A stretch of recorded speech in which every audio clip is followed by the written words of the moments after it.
좋은 아침입니다. 오늘은 4월 11일 토요일입니다. 즐겁고 감사한 하루 되시기 바랍니다. 오늘은 창세기 24장입니다. 창세기에서 가장 긴 오늘 본문이 사랑 이야기에 관한 것이라는 사실이 좀 이상하게 보일 수도 있습니다. 여기에 소개되는 관습들은요, 서양 세계에서는 나치선 문화가 될 수도 있는데요. 하지만 하나님의 뜻이 성취되는 이 장의 내용에는 하찮은 것이 하나도 없습니다. 하나님께서 선택하신 계열을 순결하게 보존할 필요를 의식하고 있던 아브라함은 이 중요한 문제에 대해서 결연한 태도를 보여줍니다. 21장을 보면요, 아브라함의 첫 아들 곧 하갈에게서 낳은 아들 이스마엘이 결혼하는 장면이 나오는데요. 그의 어머니가 이집트 땅에 사는 여인을 데려다가 결혼을 시켰다라는 한 절로 설명이 됩니다. 이집트 땅에 사는 민족은 하나님의 백성들과는 아무런 관계가 없는 사람들이지만 아주 쉽게 이런 방법으로 며느리를 드린 것이 아브라함 입장에서는 마음에 걸렸을 수도 있습니다. 아브라함은 하나님이 자신에게 하신 약속이 참되다는 사실을 믿고 있었기 때문에 며느리를 삼는 문제도 아주 신중하게 결정을 했습니다. 자, 오늘 함께 이 말씀을 살펴보십시다. 창세기 24장 1절입니다. 아브라함은 이제 나이가 많은 노인이 되었다. 주께서는 아브라함이 하는 일마다 복을 주셨다. 아브라함이 자기 집 모든 소유를 맡아보는 늙은 종에게 말하였다. 너의 손을 나의 다리 사이에 넣어라. 환도뼈 아래 이렇게 번역이 됐던 부분이죠. 그러니까 남자 성기 아래에다 손을 놓고 하는 것이 맹세하는 아주 강인하게 확실하게 맹세하는 그런 태도를 보여주는 거죠. 아브라함은 자기 종을 철석하게 믿고 있었고요. 그에게 미묘한 임무를 맡겼고 그 종 역시 자기 주인을 실망시키지 않았습니다. 2절에서 자기 집 모든 소유를 맡아보는 늙은 종에게 맡겼다고 그랬는데 이제 15장을 보면 아브라함이 이제 자식이 없을 때 자기의 모든 재산을 자기 종에게 물려주겠다 그러면서 그 종으로 얘기했던 사람이 엘리에셀이라는 사람이 나오거든요. 그래서 그런 걸로 보면 엘리에셀이 그 모든 집안의 일들을 다 책임졌고 아브라함의 신뢰를 다 받고 있었던 종이었던 것 같아요. 그런데 지금 15장과 24장이 됐으니까 세월이 많이 흘렀잖아요. 그 과정에 이 종도 나이가 들었겠죠. 그러니까 자기 집 모든 소유를 맡아보는 늙은 종, 그 역할을 옛날이나 지금이나 살아있다면 계속하고 있을 테니까 아마도 엘리에셀일 것으로 추정이 됩니다. 이 사람은요, 족장으로서 아브라함의 모든 재산을 상속받을 수 있을 만한 사람이었던 것이라고 볼 수 있고요. 나중에 이삭이 태어나서 비록 후사의 자격을 잃어버린 다음에도 변함없이 아브라함을 잘 섬긴 것으로 전해지는 사람입니다. 자, 그 사람이 아브라함의 그 다리 사이에 손을 넣고 3절, 나는 내가 하늘의 하나님, 땅의 하나님, 주를 두고서 맹세하기를 바란다.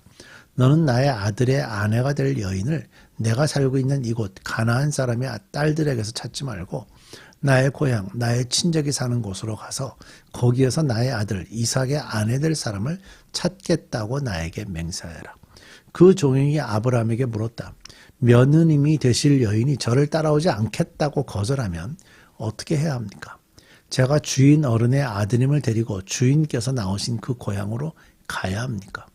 아브라함이 그에게 말하였다. 절대로 나의 아들을 그리로 데리고 가지 말아라. 중요한 얘기죠. 하나님이 주신 약속의 땅이 이곳에 있으니까 그렇습니다. 7절, 주 하늘의 하나님이 나를 나의 아버지 집 내가 태어난 땅에서 떠나게 하시고 하란을 출발해서 왔죠. 나에게 말씀하시며 나에게 맹세하여 이르시기를 내가 이 땅을 너의 씨에게 주겠다. 이 가나안 땅입니다. 지금 들어와 있는 그 땅을 너의 씨에게 주겠다고 그랬는데 이 아들이 딴 데 나가 살면 그러면 하나님의 약속이 이루어질 수가 없잖아요. 그러니까 안 된다는 거죠. 그러니 주께서 천사를 너희 앞에 보내셔서 거기에서 내 아들의 아내 될 사람을 데려올 수 있도록 도와주실 것이다. 그 여인이 너를 따라오려고 하지 않으면 너는 나에게 한 이 맹세에서 풀려난다. 다만 나의 아들을 그리로 데리고 가지만은 말아라. 그래서 그 종은 손을 주인 아브라함의 다리 사이에 놓고 이 일을 두고 그에게 맹세하였다. 자, 엘리에셀은 길을 떠나기 전에요. 아브라함에게 아주 상세히 임무를 부여받았죠. 아브라함의 사타구니에 손을 놓고 며느리를 데려오는 방법에 대해서 구체적인 지시를 받았습니다. 그중 특별한 것은요, 하나님이 이 가나안 땅을 약속으로 주시겠다고 하셨기 때문에 이삭을 이 땅에서 데리고 나가는 것은 안 된다라고 지시한 것입니다. 반드시 자신의 고향에서 며느리를 데리고 이 땅으로 오라고 지시한 거죠. 이 과정에서 하나님이 모든 일을 인도해 주실 것이라고 엘리에셀에게 설명해 줍니다. 자, 10절입니다. 그 종은 주인의 낙타 가운데서 10마리를 풀어서 주인이 준 온갖 좋은 선물을 낙타에 싣고 길을 따라서 아람 나하라임을 거쳐서 나홀이 사는 성에 이르렀다. 그는 낙타를 성 바깥에 있는 우물 곁에서 쉬게 하였다. 해가 뉘엿뉘엿 지고 있었다. 여인들이 물을 기르러 나오는 때였다. 그는 기도하였다. 주님, 나의 주인 아브라함을 보살펴 주신 하나님, 오늘 일이 잘 되게 하여 주십시오. 나의 주인 아브라함에게 은총을 베풀어 주십시오. 제가 여기 우물 곁에 서 있다가 마을 사람의 딸들이 물을 기르러 나오면 제가 그 가운데 한 소녀에게 물동이를 기울여서 물을 한 모금 마실 수 있게 하여 달라 하겠습니다. 그때에 그 소녀가 드십시오. 낙타들에게도 제가 물을 주겠습니다. 하고 말하면 그가 바로 주께서 주의 종 이삭의 아내로 정하신 여인인 줄로 알겠습니다. 이것으로써 주께서 저의 주인에게 은총을 베푸신 줄을 알겠습니다. 자, 그렇게 했죠. 자, 그 엘리에셀은 아브라함의 재산을 자유롭게 가지고 가서 자신이 부자임을, 주인이 부자임을 나타낼 수 있었지만 뽐내거나 사치하지 않았고요. 그는 기도하면서 자신의 임무를 수행했다고 지금 본문을 볼 수 있죠. 그가 기도할 때 자신이 아브라함의 한 가족으로서 하나님에게 기도를 올렸습니다. 당연히 그는요, 아브라함의 지시를 따라야 하는 사람이었기 때문이었을 겁니다. 엘리에셀은 하나님의 뜻을 알아보려고 할 때 리브가의 성격을 한눈에 알아볼 수 있는 방법을 썼습니다. 목말라 하는 낙타 10마리에게 물을 먹이려면 그만큼 마음이 착하고 힘든 일도 해낼 수 있는 능력이 있어야 했기 때문이겠죠. 자, 15절입니다. 기도를 미처 마치기도 전에 리브가가 물동이를 어깨에 메고 나왔다. 그의 아버지는 부두엘이고 할머니는 밀가이다. 밀가는 아브라함의 동생 나홀의 아내로서 아브라함에게는 제수벌이 되는 사람이다.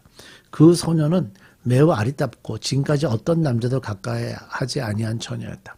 그 소녀가 우물로 내려가서 물동이에 물을 채워가지고 올라올 때에 그 종이 달려나가서 그 소녀를 마주보고 말하였다.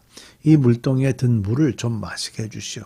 그렇게 하니 리브가가 할아버지 드십시오 하면서 급히 물동이를 내려 손에 받쳐 들고서 그 노인에게 마시게 하였다.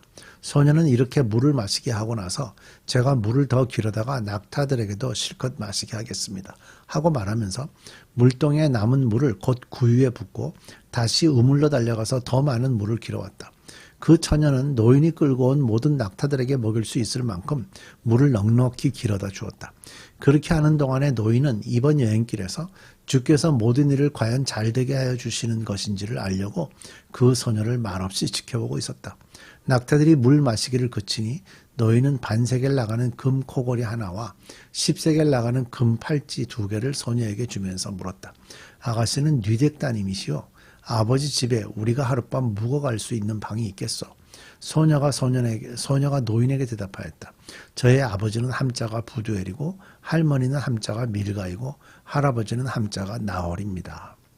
자, 결과는 이미 분명해졌죠. 하지만 엘리에서는 섣불리 결정을 내리지 않았습니다.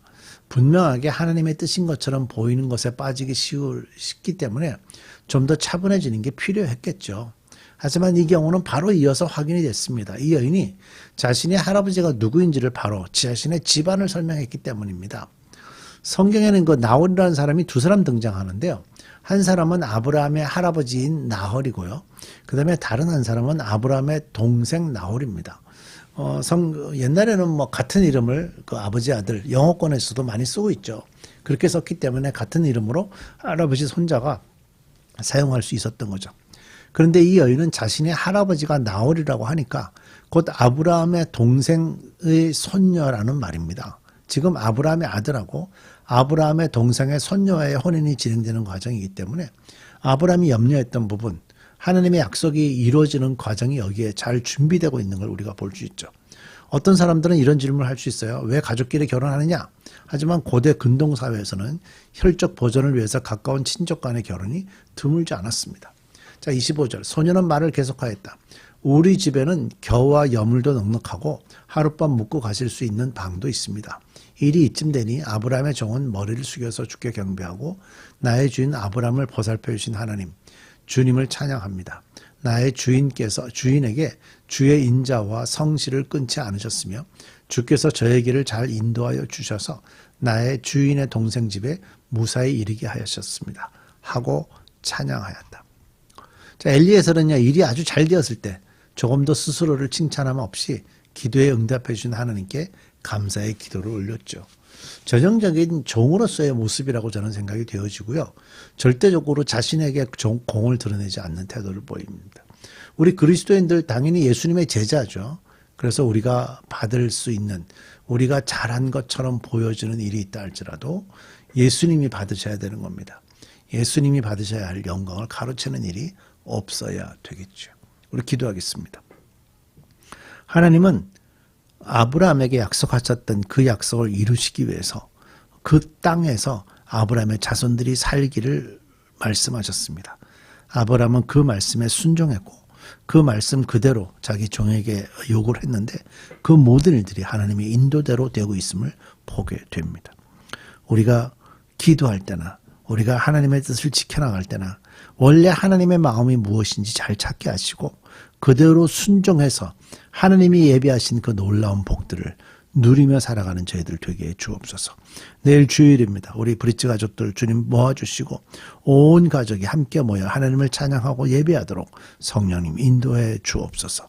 예수님의 이름으로 기도드립니다. 아멘.